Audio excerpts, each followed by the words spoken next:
Hey everybody, this is Rhino, and we're back to Yu-Gi-Oh! Master Duel Solo Modes stories. So, it's been a while since I've done any of these solo stories. I was trying to mostly have 3,000 gems, because what tends to happen is when you beat some of these solo stories, you unlock a secret pack, and then you want to spend 10 or 20 packs worth of gems to purchase those. Like, for the monthly daily quests, for the daily quest to do solo stories, I've been able to make a decent amount of progress on some of these other stories and just get almost everything done. Um, it is not particularly hard most of the time to get these completed, both with the loner decks and with just my trusty old Zodiac Tri Brigade deck. But they keep on coming, certainly. Last time we did We the Merry Plunder Patrol, and I guess that took not that much time, but more. Kind of felt like it took more time. But see, we have the Tribe of the Abysmal Waters, Dark Dead Vengeance, Dream Domination, Delightful Dwellers of the Darkness, and Legend of the Starry Dragon, all having been added in the course of 2 or 3 months. So we keep on getting these. This is kind of the last place you can get a few extra packs to build up your collection. But Yu-Gi-Oh! Master Duel is weird in that, while it would be nice to own all 10,000 cards that are potentially in this game, or potentially could be in this game, I think there's actually probably closer to 7,000 cards in this game and 10,000 cards in the actual collectible card game, Japanese version and English versions uh, combined. But if you did own all the cards, it's not really going to affect you much. At the end of the day, since this game is mostly focused around playing multiplayer ranked play, and it's just ever slowly adding other ways to even play outside of multiplayer ranked play, the only cards you need are the cards to craft a good top tier meta deck that everybody else is playing, which gets particularly boring. Zodiac Tri Brigade was one of those top tier meta decks. It has probably fallen out of fashion. And frankly, regardless of whether you do these solo modes or not, you're not going to have enough crafting points to continuously build new meta decks as they shake up the meta of the gameplay and ban some cards and unban some cards or limit some cards. So the only people that really are going to get to the highest rank levels are almost certainly people that are going to have to spend a ridiculous amount of money to get duplicate cards, to then get duplicate extra crafting points to craft the cards they actually need. And that is just outside the realm of any free to player. I've also moved my setup quite a bit. My eyesight for a lot of these games that are PC games designed so that you would be a foot away from the screen was getting bad enough where I couldn't read the screens anymore. Before, I was sitting in a recliner chair that was about 10 feet away from a TV. So now I've moved the chair up, so now I'm about 8 feet. And even making that small adjustment feels a little wonky, and I'm not sure it's actually improving my ability to read or not. It definitely changed just where I'm tilting my head and where I'm looking, but this is part of this experiment. And that's just all way too much setup. We should just be jumping into the solo mode and playing this. So the tribes of the abyssal waters, not abysmal. The people of Merrymale are highly skilled firefighters that live under the sea. The origin was hidden in their long journey of searching for a safe haven. Okay. I would say the text is not particularly small in this game, but also I think I have a setting in this game that let me turn it up, so I could read it pretty well. So, mermaid people. Seems to be the thing. We still have this weird tracking mark with Yu-Gi-Oh! I don't know why. Lemuria, the Forgotten City. Are we auto-moving, or do I have to click on things? A lot of things have been added. Let's see. I guess I could put it in auto, but let's just not. I'll just click. Once a beautiful and thriving hub, this city has been built with advanced technology and boasted a rich culture. However, an unfortunate seismic shift that shook the entire continent caused it to sink to the bottom of the ocean. So this is basically Atlantis. And now, a group of creatures called the Mermales have taken up residence in the ruin of the once prosperous city. Like, even if you had, like, the most advanced technology possible, a species that doesn't have the knowledge or understanding on how to use that technology or those resources is not likely to thrive much more than anybody else. If an alien spaceship, for instance, crashed on the planet Earth when cavemen were around, they wouldn't be able to do anything on the spaceship or figure out the technology. It would take them years and years, if not thousands of years. The aquatic creatures were ruled by a benevolent royal family and lived under the ocean in peace, hidden from the rest of the world. These merfolk loved to sing and would often offer their songs to the god of the sea, praying that their daily lives would remain protected and peaceful. So, immediately we have female mermaid lady, female mermaid lady, and female mermaid lady. So, the emphasis here is that they probably wanted to draw several female mermaid things.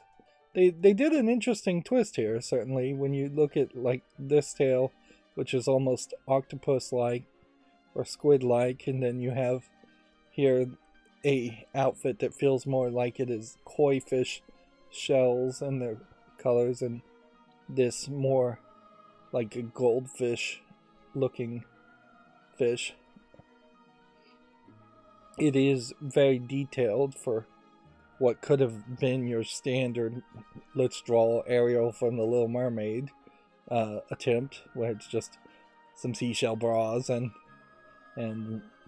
just a generic green fishtail. Many of the singers were adults, like Mermail Abysslinde, but not all of them. Some were young, like Mermail Abyssdine, but that didn't mean their singing was any less beautiful. So here you have another female, but little girl mermaid, with less pronounced and more see-through ears and a see-through tail, and definitely going for more generic chest armor instead of cleavage armor. All the merfolk played an important role in offering their prayers.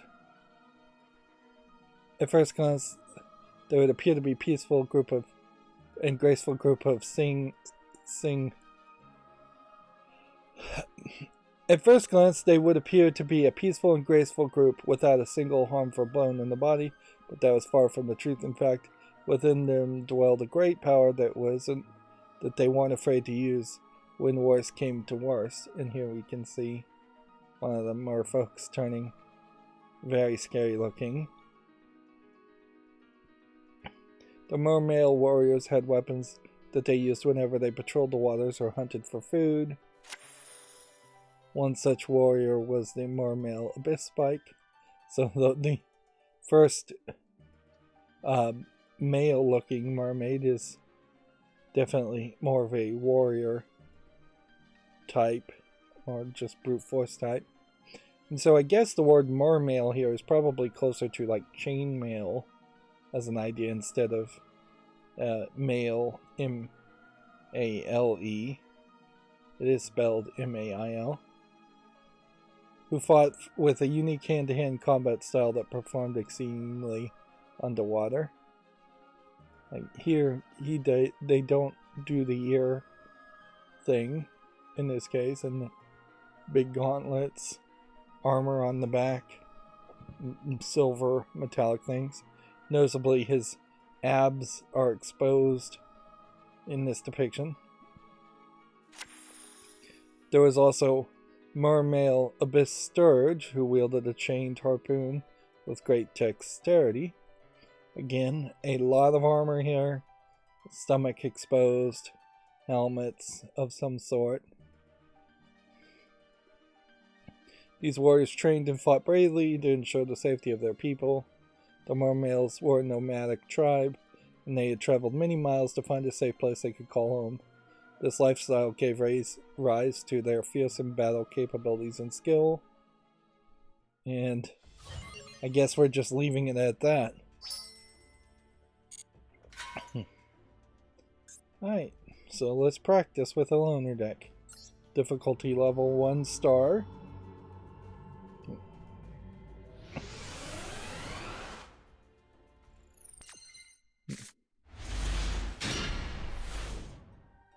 What makes a Mermail deck unique? The level 7 Mermail monsters have high attack and useful effects. Their monsters can be special summoned by discarding a certain number of water monster from the hand to the graveyard, also giving an opponent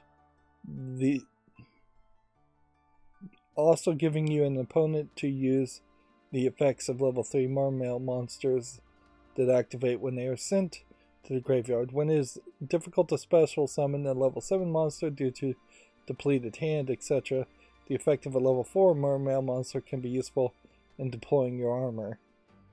Interesting. So it seems to be focused on the discard to special summon concept. What really sucks about this, particularly when you do these solo mode things, is that you never in ranked play see anybody play any of these cards or these decks. They are just not relevant at all. You see them play the exact same 5 or 6 top tier meta decks, and that's it. Use the effect Mermail Abyss Megalo to your advantage and win the duel in this turn. First, special summon Mermail Abyss Megalo from your hand by activating its effect. To activate its effect, you must discard 2 other water monsters. Discard Mermail Abyss Linde and Mermail Abyss Gunde to activate the effect. Okay. So we gotta do 60,000 damage. By discarding that. And then discarding the other one. Not that you really would have had a choice.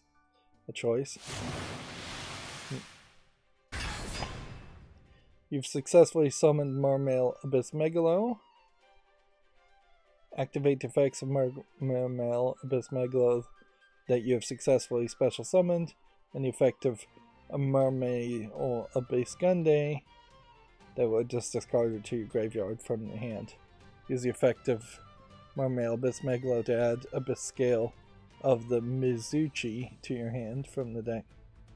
Then with the effect of Mermail Abyss Gunde, special summon Mermail Abyss Linde from the graveyard. This is a mouthful, to say the least. But since it's going to tell me exactly what to do, we shouldn't really have too much of a struggle. What often happens when playing this is, or playing Yu-Gi-Oh! In general, is you just kind of play your cards and hope they work, and then you exhaust your options. I'm personally, speaking to my playstyle when I'm not really paying a lot of attention, I tend to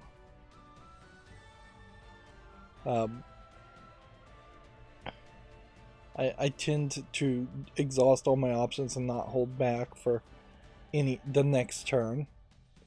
I skipped a line there, but it said Mermelbus Megalo will be able to attack twice during this turn if we tribute another one. So, it wants me to activate this effect to tribute this. Now activate this to put on this. And now it says let's go to battle phase. Between this we should be able to do 64,000 life points damage and be done.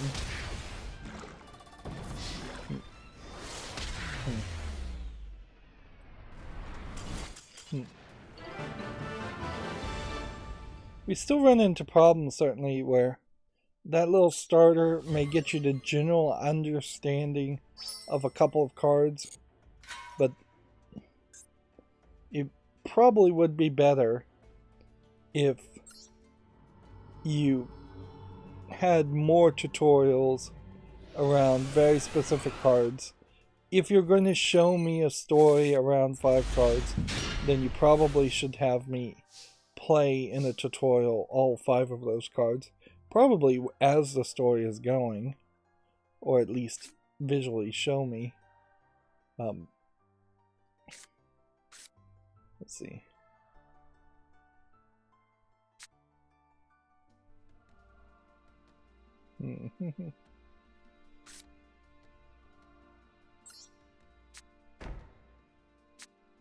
$1,200, or send these 2 back and draw 2 cards.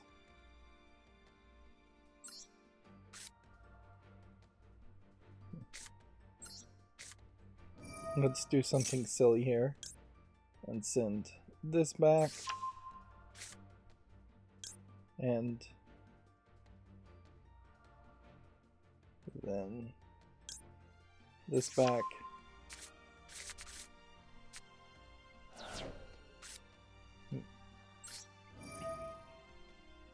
Now discard that, discard that, get that here, since we learned that trick.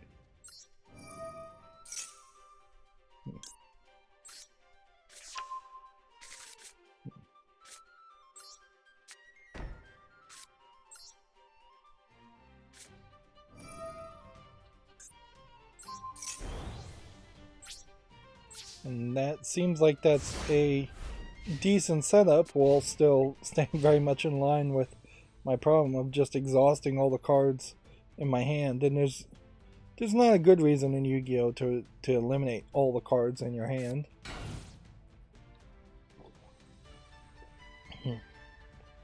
Okay, what does this do?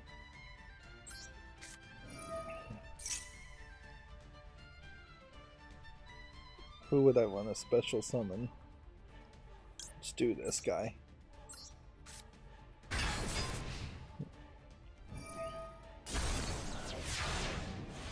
So special summoning that guy and putting him in the graveyard probably wasn't a smart move. What could we special summon over here? Probably not anything that useful.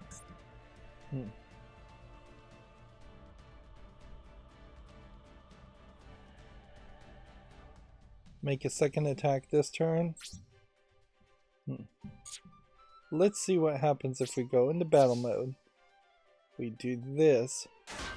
Destroy this. We do this.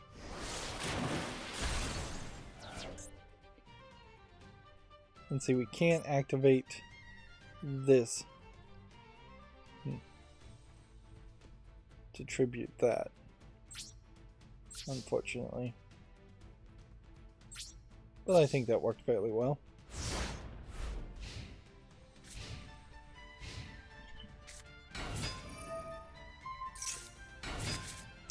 Ideally, what you would want is there to be a monthly quest to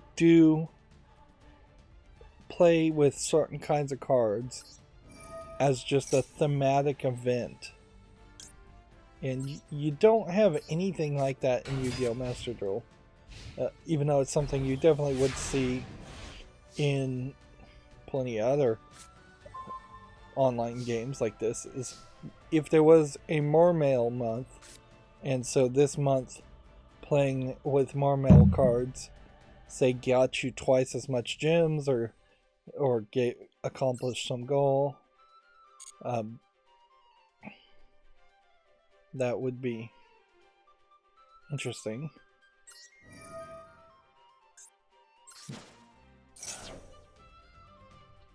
Right, well, but all we do have is a daily quest that pops up to play any solo mode, which doesn't run into a situation where you'd have Mermail people likely to play other Mermail people.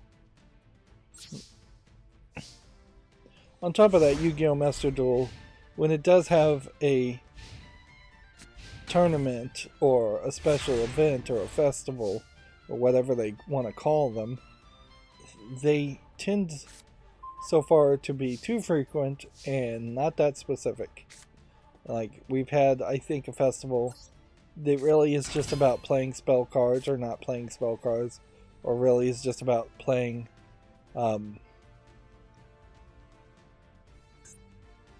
playing with trap cards or not playing with trap cards.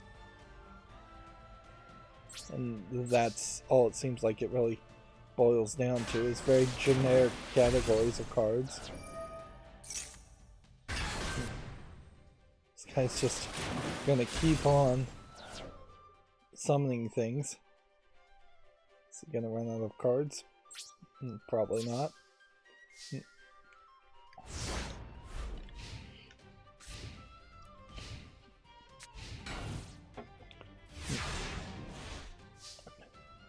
I really wish there was something about Yu-Gi-Oh! That made it more of that experience that I had in my childhood, where I would have flipped through a collection, somebody's collection of card games, whether back in the day, I imagine that would have been probably Magic the Gathering cards, or for a lot of people it would have been something like that, either Magic or Pokemon cards.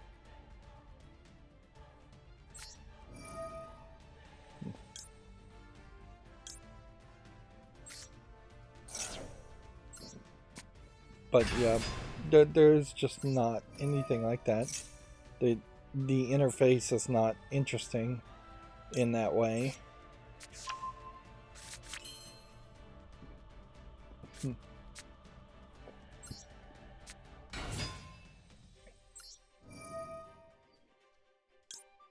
Just keep on playing, and I guess keep on grabbing cards. I guess the way these decks are built too, there really are only 4 cards that seem to play any role in this deck.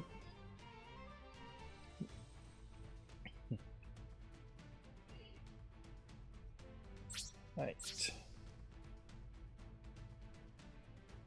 Ideally, this would work. Then that would work. And then that'll work.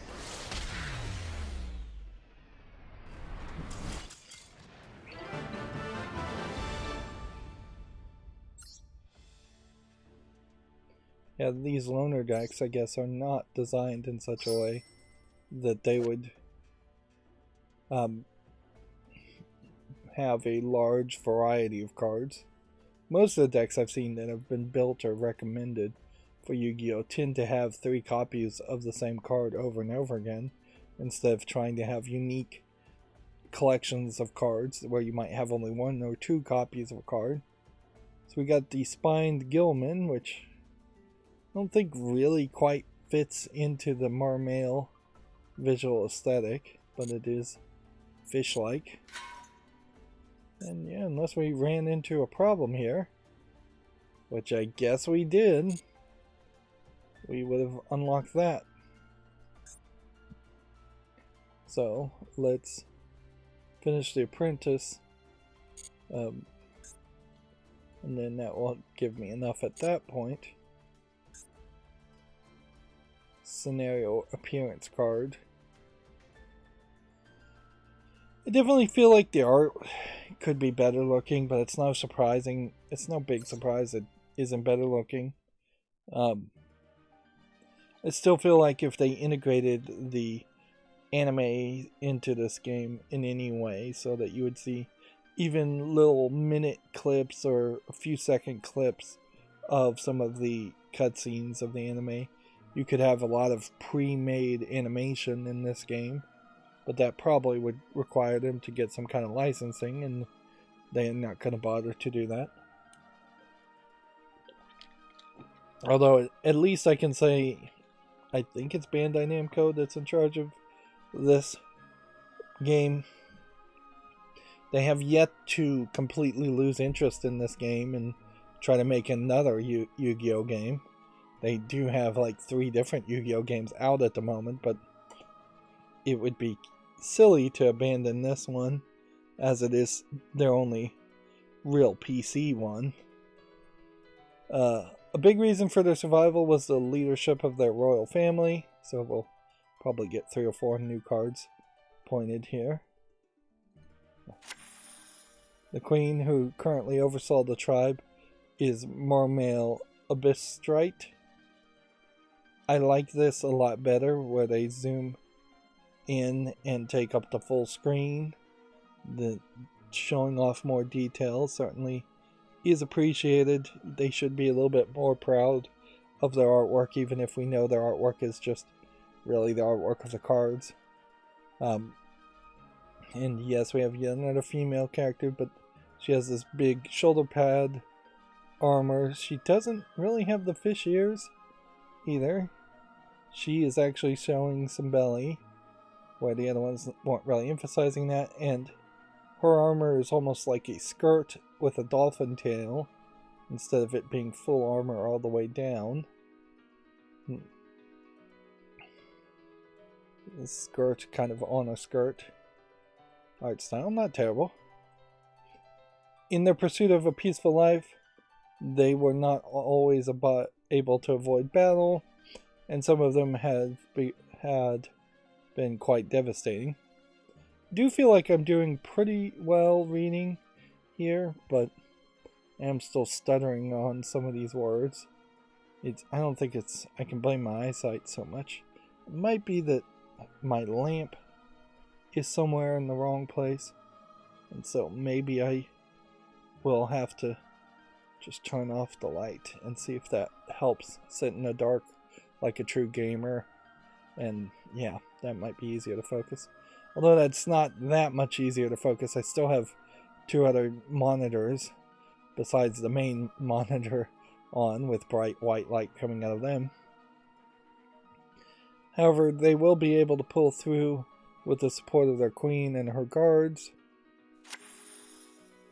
At the helm was Mermail Abyssmegalo, who fought with a large saw with teeth that like a shark's, and promised safety to his people in his gallantry, which is this guy. Now, we are definitely getting into more fish-like creatures with all these characters, and so then it becomes a little bit weird to describe this character as a male, or say he's showing off belly.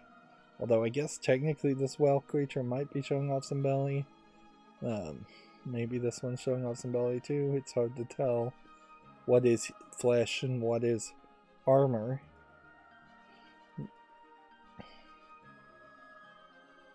However, protecting the merfolk was not all the royal guards did. They had also been entrusted with a secret mission. They were the protectors of the treasure of the mermails, the abyss scales, 3 suits of armor with powerful magic imbued within, and a certain and a certain golden bracelet. Yeah, it still kind of sucks that you get these backstory narratives, and it feels like, oh well, this is going to be some interesting tale that locks into the overall arcing narrative of all the cards in Yu-Gi-Oh! And while it may be true that it does that, at the end of the day, it's really just pointless fluff because it doesn't have any effect to the actual game, nor does it benefit you at all to have this backstory. I imagine it's very similar to reading some of the books that are backstories to Magic the Gathering. Like, you really don't need to read those books unless you're just a super fan. The Golden Bracelet was so famous that even regular Mermail citizens had heard whispers of it. Legend says the Golden Bracelet is so mighty that it can take over the world. Whoever wears it will obtain enormous power and will become ruler of the Mermails. The only one who knew the specifics of the bracelet's power and its whereabouts was Queen Abyssrite. To this day, the bracelet is still shrouded in much mystery. And here we once again have them seemingly run out of budget for backgrounds, and so it's just all blue backgrounds. When you could have at least bubble effects here to make it seem like it's the dark ocean. Queen Abyssrite prayed that she would never have to unleash the powers of these secret treasures. Yeah, as far as the backgrounds, they're reusing these backgrounds fairly frequently, and it works fine, honestly. But you need something. They're also reusing the music, and it works fine. After much wandering, the Mermails would finally arrive at Lumeria and call it their safe haven and home. So to be a critic of storytelling methods here, they started telling us a story of this highly advanced society in this great city that had an earthquake and sunk. And then they completely forgot about that part of the story and then started telling us about the Mermails. And only now are we back to the point where the Mermails move into Lemuria. And it seems like you focused on the wrong thing. Which that could be an intriguing way to tell a story if you had more time. But it's almost certainly better to have told the story in a direct linear fashion, with the main characters being the main focus the whole time, since they are telling a very short story with very few lines of dialogue. The treasure and their fearsome powers stayed hidden, and the mermaids, first time we've seen that's probably a typo. The Mermails spent their days peacefully. And so for now, the queen was able to rest easy. And again, the story kind of just ends there. There definitely seems like there's this desire to...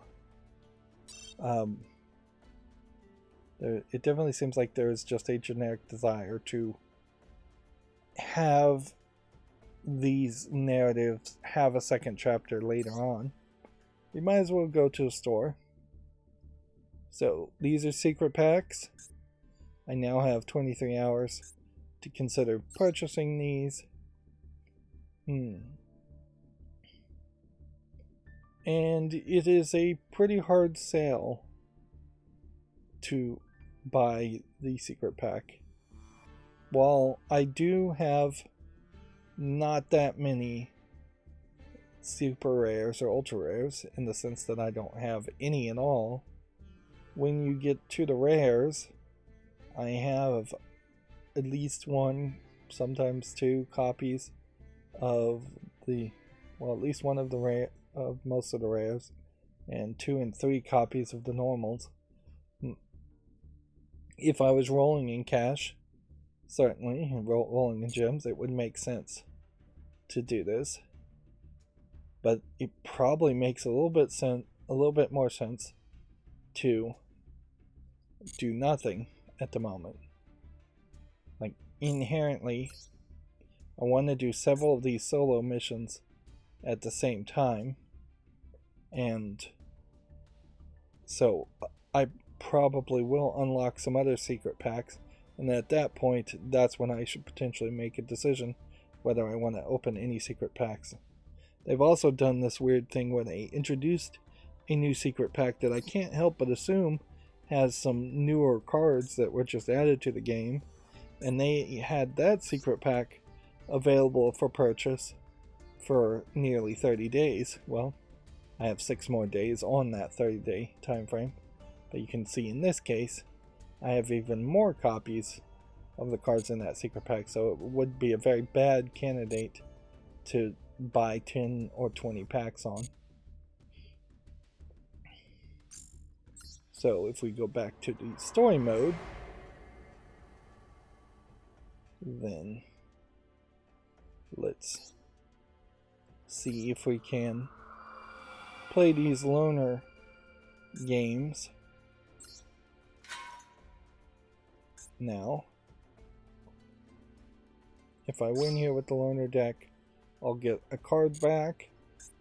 If I win here with my own deck, I will get a couple of legacy pack tickets, which these are pretty decent, but you get a ton of them just by regularly playing, and they do tend to never really give you anything that useful because all the legacy cards are just not playable in the current meta. They're giving you old cards that are nice to have but useless to play. But if anything, that's still better than, say, Magic the Gathering Online, which was not really interested in giving you old cards ever at all, and was way more interested in having most of the people play the currently playable cards. Magic the Gathering in particular is terrible about banning cards and taking them out of rotation and then reprinting the exact same cards. Yu-Gi-Oh! At least is not really doing too much reprint ideas. So if there is a card that does something, they tend not to make a different card by a different name.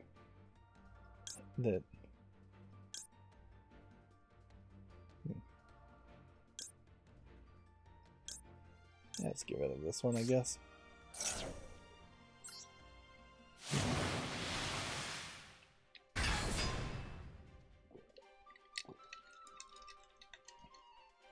Sorry, I'm rattling ice as I'm drinking a lot of water. You have to admit, though, there was definitely not a lot of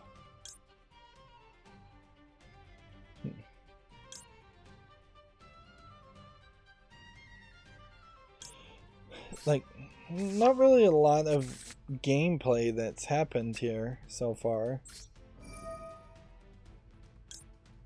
So there's not been an opportunity to get better.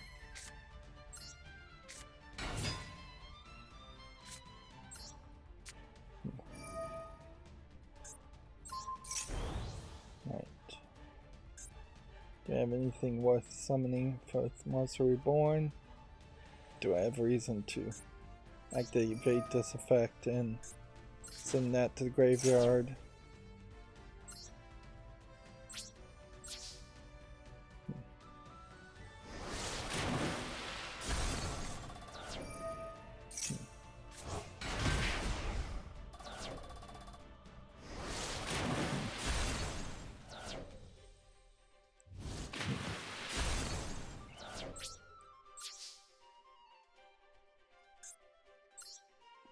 And let's see.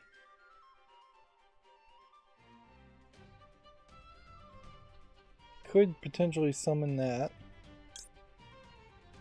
I don't think there's a great argument to special summon anything else.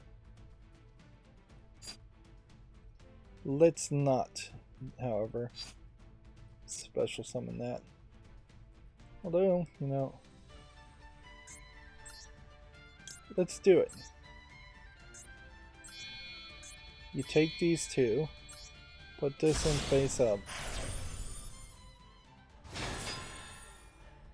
Then I can do Monster Reborn after I activate this card and discard one of these.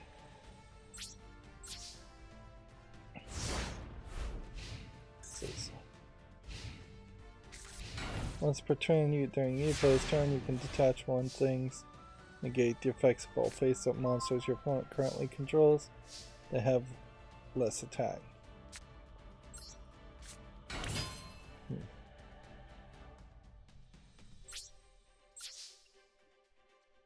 You have to have a face-up card first.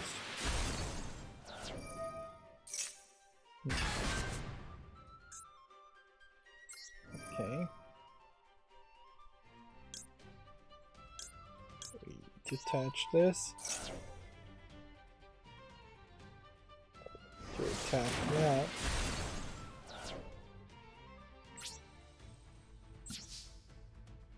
And that's as much as I can do this turn. I probably can win next turn.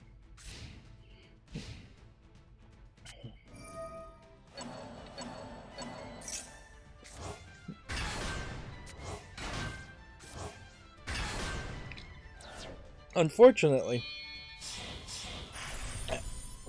I will say, after having spent many years playing Hearthstone, then moving over to Magic the Gathering Online, then moving over to Shadowverse, and now moving over to Yu-Gi-Oh!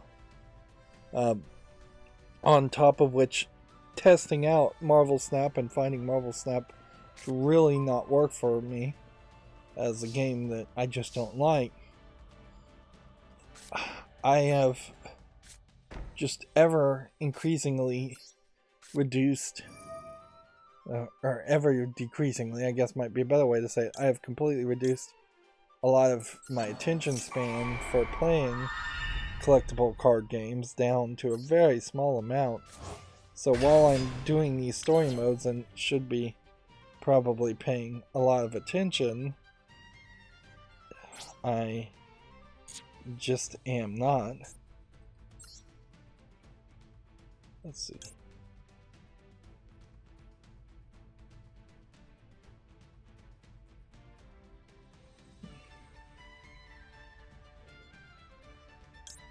One of these probably could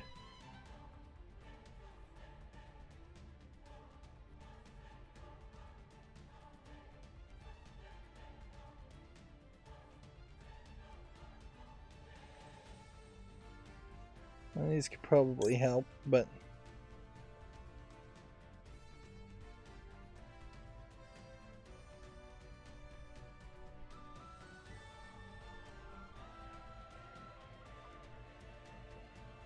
I'm gonna try this. This is probably not the right card to play.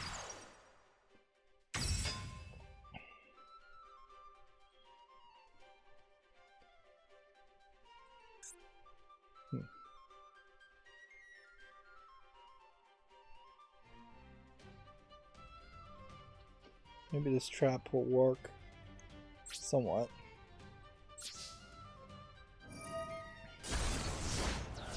But yeah, the point I was trying to make is that because my attention span is just so low on these kinds of games now, that I just don't feel like I'm really ever paying enough attention to these kinds of games, and because of that I feel like I'm just always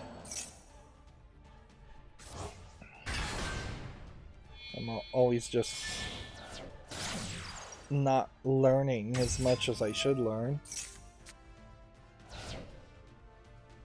Maybe I should potentially move on to Marvel Snap, because even though I don't personally like Marvel Snap, it is very popular, and it does fall into an interesting category of a game being very short and easy to comprehend, which is part of the problem why I don't like it, certainly, is that it is just not a complicated card game. But yeah, when I'm live streaming and talking about video game news and looking at all the games that have come out on Steam in the past couple days, if I was just talking about all of that stuff and then every now and then playing a 3 or 4 minute game of Marvel Snap compared to a 10 or 20 minute game of Yu-Gi-Oh, that might work better, but I don't think I can really convince myself to do it. So that puts me in this weird catch-22 where you've got it, you have to do these solo modes if you really want to make any progress, otherwise you're going to ignore the solo modes completely. It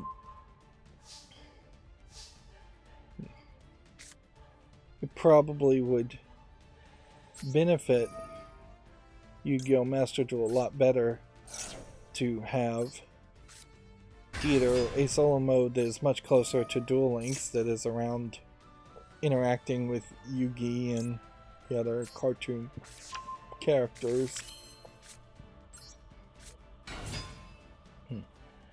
instead of this. Alright, well, we'll just do this the old-fashioned way. Attack with that. Attack with that. Attack with that. We have card advantage with 3 cards on the field.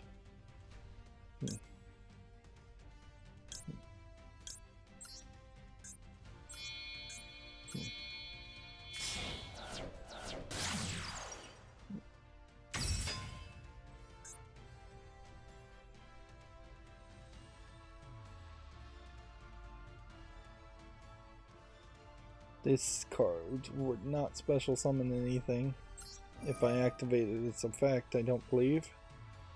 But we'll see. I guess it can do that. And then, I guess with that, I could have earlier special summoned the Queen character.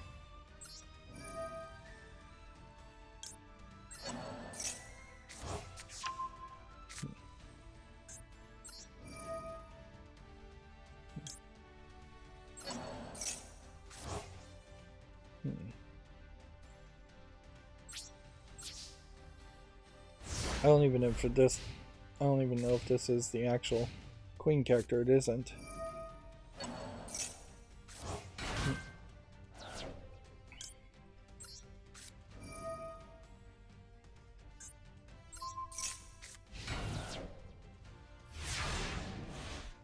That trap basically did nothing.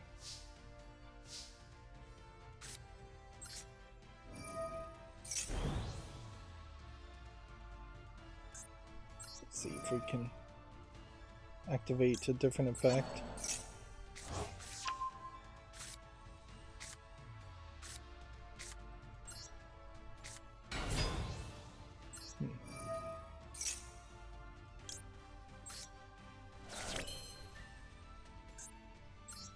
Would this get me a 4? Seems like it would.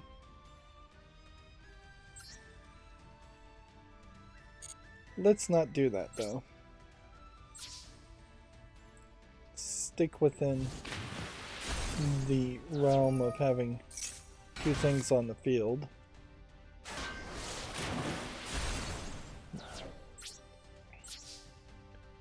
Then we'll come over and special summon something bigger that would then have had us only have 1 attack.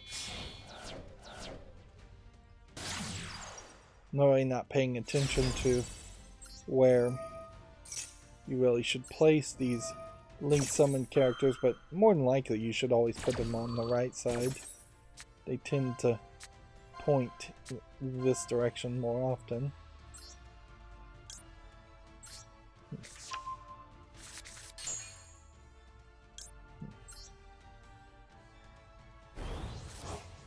straight up equip that character. Interesting.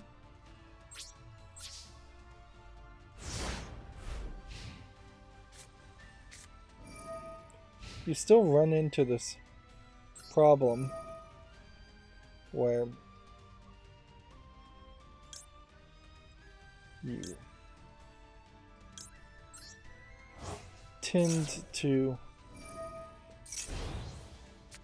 take longer to win than you would think it would take to win.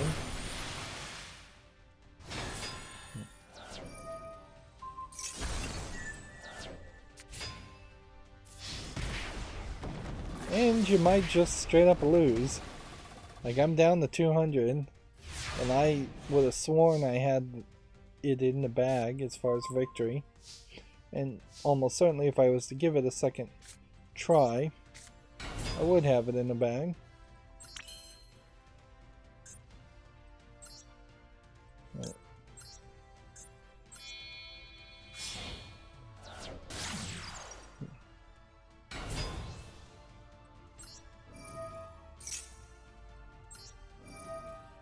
Blue slug.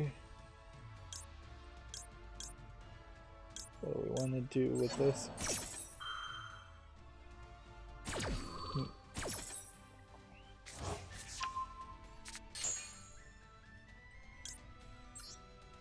Equip a monster to this character.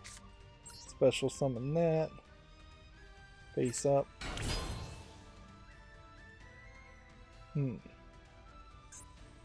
It's probably not big enough.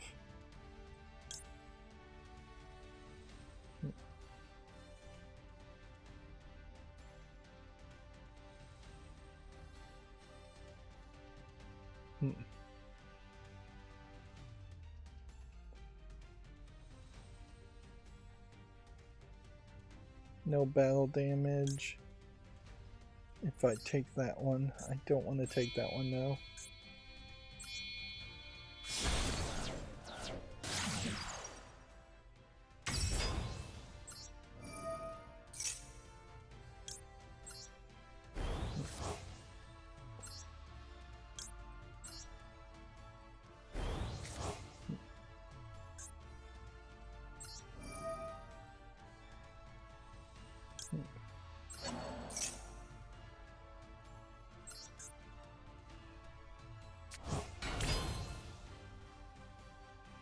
We're at 37 now. It would make some sense to call that a victory and attack.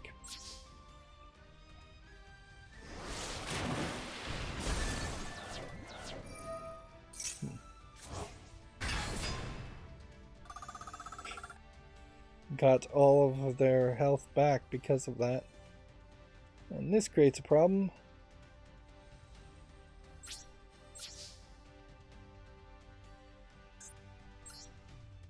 I think I basically have to now special summon this with this, or I'll lose.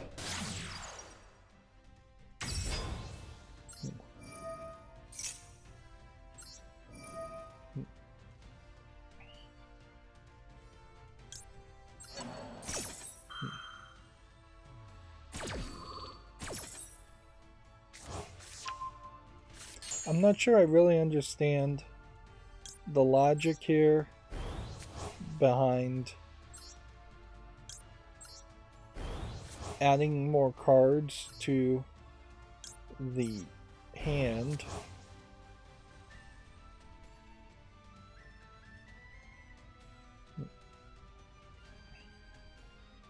So that brought that up to a 2,000.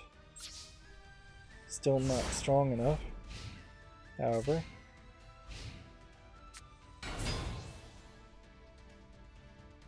So all I can do is toss this into the graveyard, which stops me from getting battle damage, and then I can just keep on tossing things in the graveyard.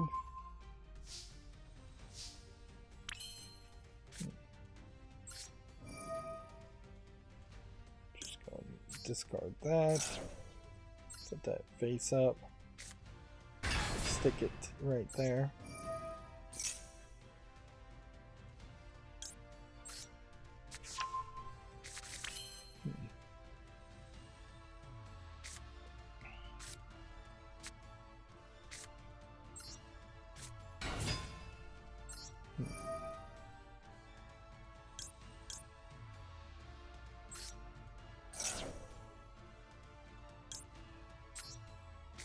Just constantly discarding and re-grabbing cards.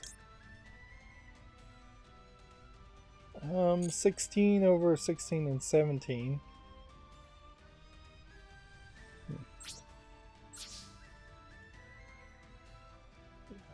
Let's see.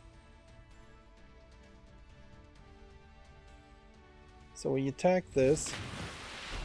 That does nothing for us. Attack that. That does nothing for us. We're still trapped. Let's see.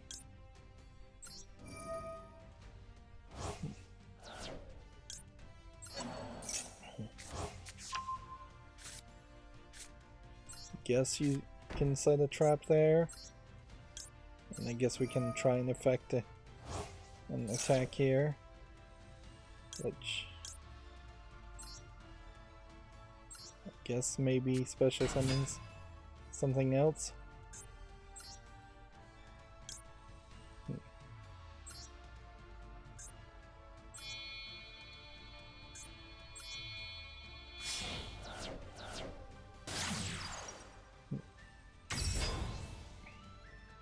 So that gets us up to 2200, but that also leaves us with one card to discard.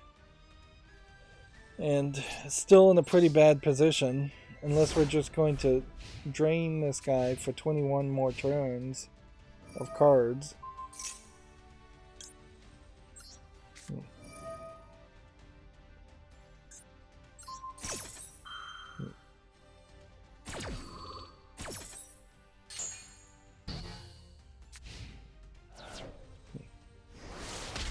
Yep, I left that card vulnerable, and that caused me to lose. Well, unfortunately, what this does is this just puts me in the weird position where I just would play my standard Zoodiac Tri-Brigade deck just to move forward and try the next challenge. And it's not like these challenges are crazy difficult, it's just that you're not likely to win on the first or second try. By the third try, you have a high chance.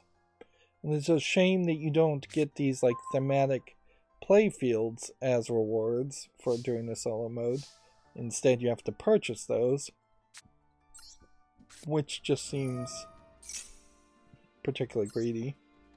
One of the things that I think this game could do is it could reward the player with a secondary currency for things like playfields a lot better. And if it did that, it would allow you to potentially just do better in general. Right.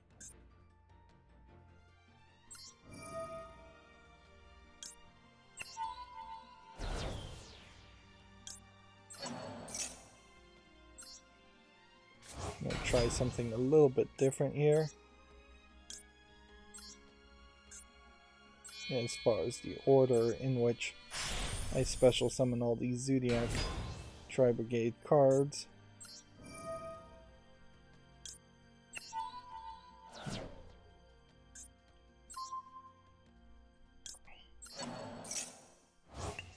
Shuffle some things around. This may lead to me getting somewhat less damage, I guess. But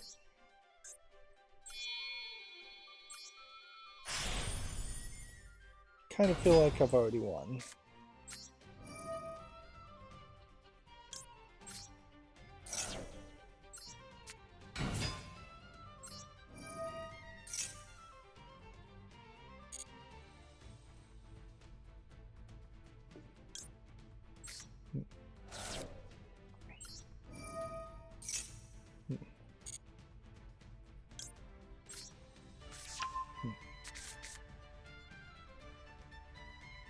Okay.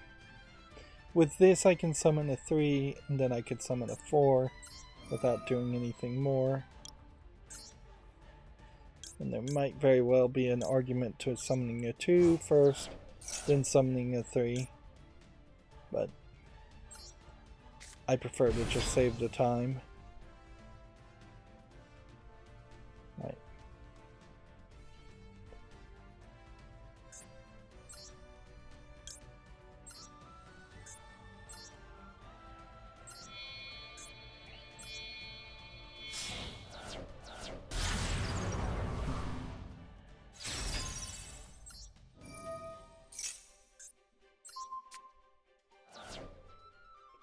And yes, this is a big time investment on the first turn, but it is a strategy that works incredibly well against these pre-recorded challenges.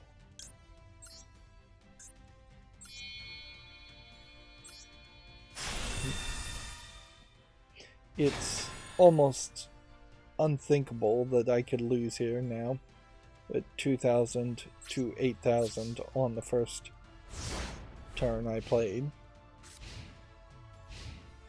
He would have to do quite the combination of cards to potentially defeat me.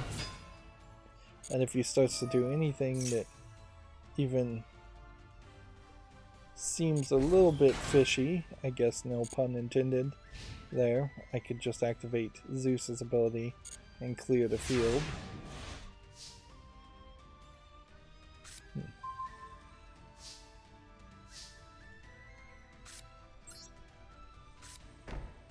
But I don't think I even have to be that fancy with it, or that cautious with it. Let's see.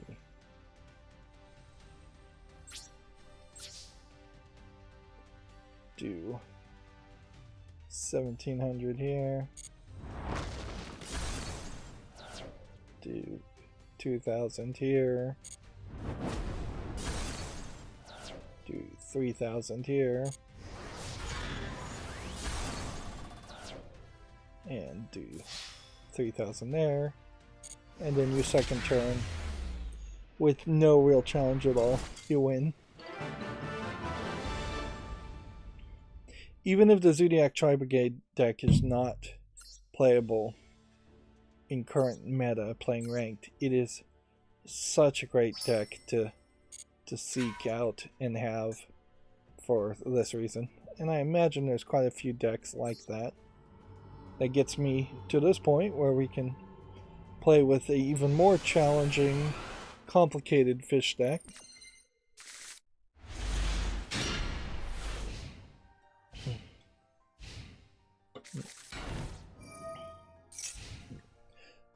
I guess inherently in the Yu-Gi-Oh! Cartoon, they always preach this idea of really getting to know and knowing your deck and understanding how it plays, and yet the anime was the exact opposite of that idea, because even Yugi, when you were following Yugi, didn't really maintain the same deck.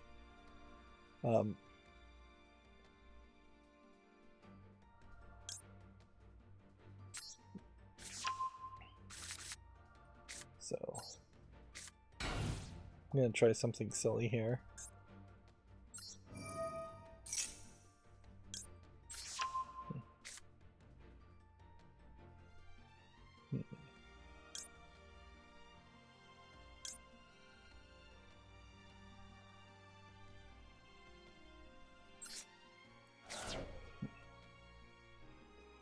Guess I could probably have sent that to the field.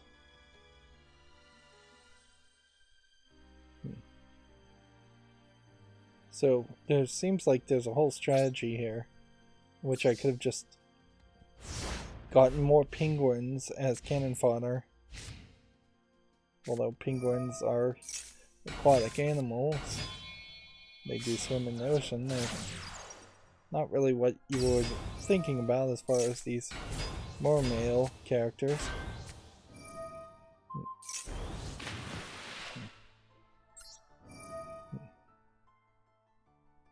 Return that to the hand. And return that to the hand. Although returning this to the hand also could have been something. He's definitely playing more for keeps now.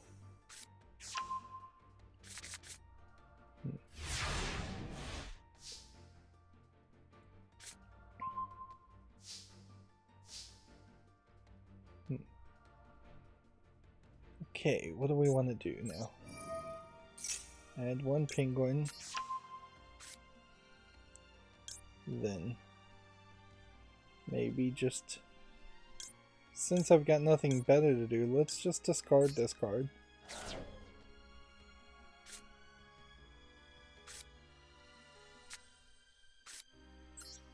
And then let's Monster Reborn. And I guess we could possibly Monster Reborn his cards, but I think the idea would be to Monster Reborn this card.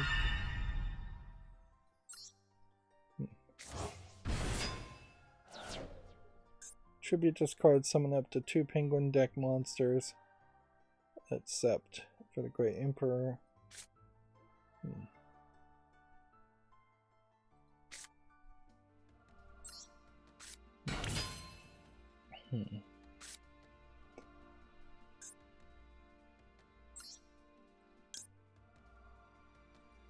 Yeah, I would assume what you're supposed to do here is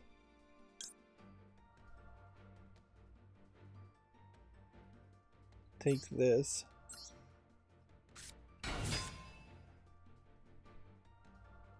and then that potentially, I guess, was supposed to give you 2, but it only gave me 1.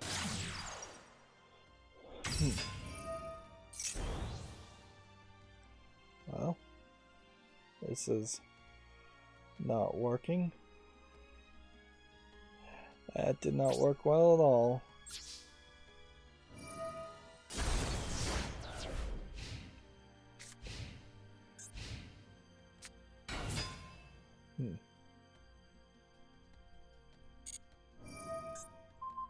So I'm confused as to summon up to 2 penguin monsters from your deck except for the Great Emperor Penguin. Maybe I was supposed to have selected 2 and only selected 1.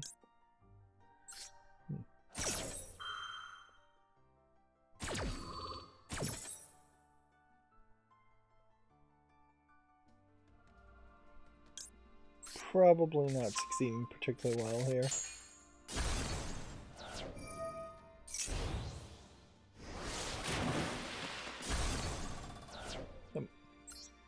And so these episodes are really boiling down to the idea of just trying a little less than I should.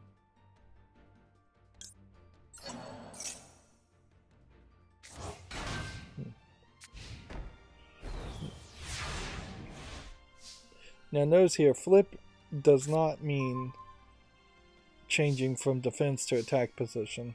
It means from changing from face down defense position to face up attack position. So summoning that is more than likely useless.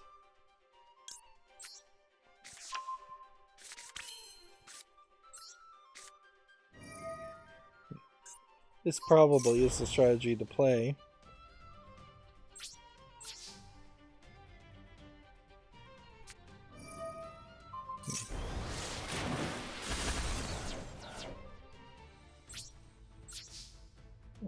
This needed to have been in face-up attack position to be tributed, but I guess since it wasn't tributed, now it acts as a defense.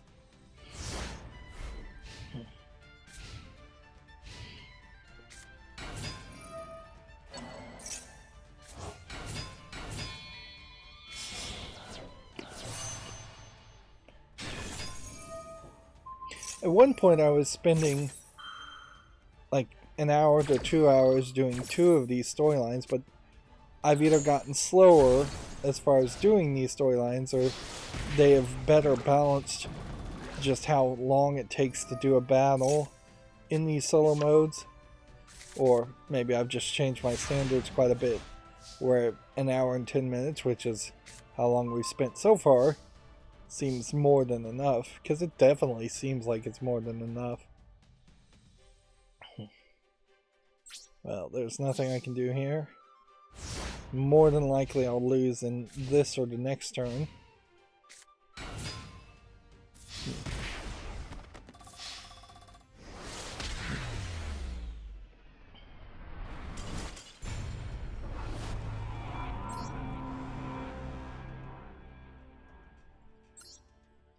And yes, I could use my loner deck to defeat this and show off, but there's kind of no point, because you're not going to learn anything different if I played this game with the Zoodiac Tri-Brigade versus playing that game with the Zoodiac Tri-Brigade, because it plays exactly the same no matter who you're challenging. I didn't open another gate, which there is that small possibility that there are even more solo stories than what I'm seeing here. So yeah, that probably duel in the solo mode daily quest is now done, but several other things as far as daily quest didn't even get touched upon, so playing in solo mode didn't help me there. Alright, well, that's going to be it for this recording. There's really not a lot to say. I'm just trying to go through this and experience it as best as I can. As always, I ask you to like, share, subscribe, comment, and watch every second of my videos. Thank you for watching. Have a good evening.